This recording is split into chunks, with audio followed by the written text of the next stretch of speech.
हम रामचरितमानस के सुंदर कांड से रावण के दूत का उद्धार और समुद्र देव द्वारा नल नील द्वारा सेतु निर्माण की कहना। पिछले वीडियो में हमने आपको रावण का अपने दूत से श्री राम की सेना के बारे में पूछने वह दूत द्वारा लाई गई लक्ष्मण की पत्रिका को पढ़कर रावण के भयभीत होने की कथा सुनाई। आज हम आपको आगे की कथा सुनाएंगे। शंकर जी कहते हैं, हे पार्वती। तब दूत ने कहा, हे नाथ, अभिमान छोड़कर इस पत्र में लिखी बातों को सत्य समझिए और क्रोध छोड़कर मेरा वचन सुनिए। हे नाथ, श्री राम जी से बैर त्याग दीजिए। श्री राम समस्त लोकों के स्वामी हैं, पर उनका स्वभाव अत्यंत ही कोमल है। मिलने पर वे आप पर कृपा करेंगे और आपका एक भी अपराध वे हृदय में नहीं रखेंगे। सीता जी, श्री राम जी को लौटा दीजिए। हे प्रभु, इतना कहना मेरा कीजिए। तब उस दूत ने सीता जी को देने को कहा। तब दुष्ट रावण ने विभीषण की तरह उस दूत को भी लात मारी। वह भी विभीषण की भांति चरणों में सिर नवाकर वहीं चला जहाँ श्री राम जी थे। प्रणाम कर उसने अपनी कथा सुनाई। श्री राम जी की कृपा से उस दूत ने मुनि का रूप पाया और शंकर जी कहते हैं, हे पार्वती, वह ज्ञानी मुनि था। अगस्त मुनि के श्राप से राक्षस हो गया था। बार बार श्री राम के चरणों की वंदना करके वह अपने आश्रम चला गया। इधर 3 दिन बीत गए, परंतु जड़ समुद्र विनय नहीं मानता। तब श्री राम जी क्रोध से बोले, बिना भय के प्रीत नहीं होती। हे लक्ष्मण, धनुष बाण लाओ, मैं अग्नि बाण से समुद्र को सोख डालूं।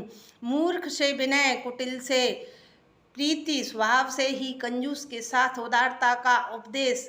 ऐसा कहकर श्री राम जी ने धनुष चढ़ाया। यह मत लक्ष्मण जी के मन को बहुत अच्छा लगा।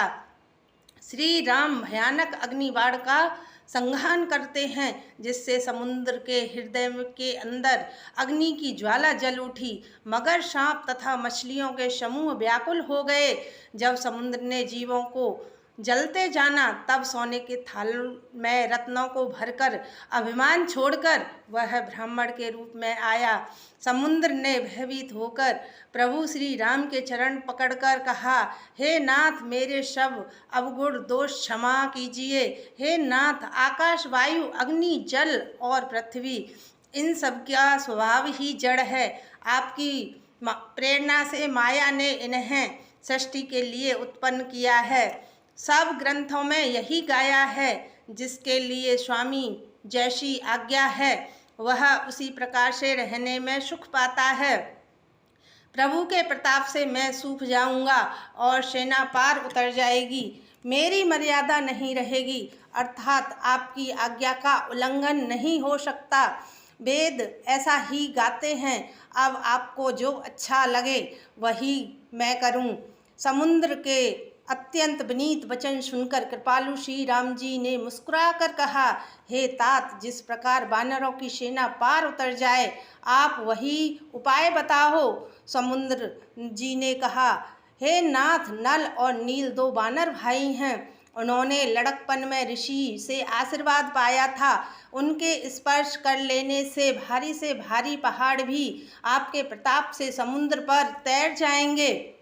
मैं भी प्रभु की प्रभुता को हृदय में धारण कर अपने बल के अनुसार जहाँ तक मुझसे बन पड़ेगा सहायता करूँगा। हे नाथ, इस प्रकार समुद्र को बंधाइए, जिससे तीनों लोकों में आपका सुंदर यश गाया जाए। इस बाण से मेरे उत्तर तट पर रहने वाले पाप राशि के दुष्ट मनुष्यों का वध कीजिए। कृपालु और रणधीर श्री राम जी ने समुद्र के मन की पीड़ा सुनकर उसे तुरंत ही हर लिया, अर्थात उस बाण से उन दुष्ट का वध कर दिया। श्री राम जी का भारी बल और पौरुष देखकर समुद्र देव हर्षित होकर सुखी हो गए। उसने उन दुष्टों का सारा चरित्र प्रभु को कह सुनाया। फिर प्रभु के चरणों की वंदना करके समुद्र चला गया। समुद्र अपने घर चला गया। श्री राम जी को समुद्र की यह सलाह अच्छी लगी। यह चरित्र कलयुग के पापों को हरने वाला है। इसलिए तुलसीदास जी ने कहा है, अपनी बुद्धि के अनुसार माया है, जो श्री राम के गुण समूह सुख के धाम, संदेह का नाश करने वाले और विषाद का दमन करने वाले हैं। अरे मूर्ख मन, तू इस संसार का सब आशा भरोसा त्याग कर निरंतर इन्हें गा और सुन।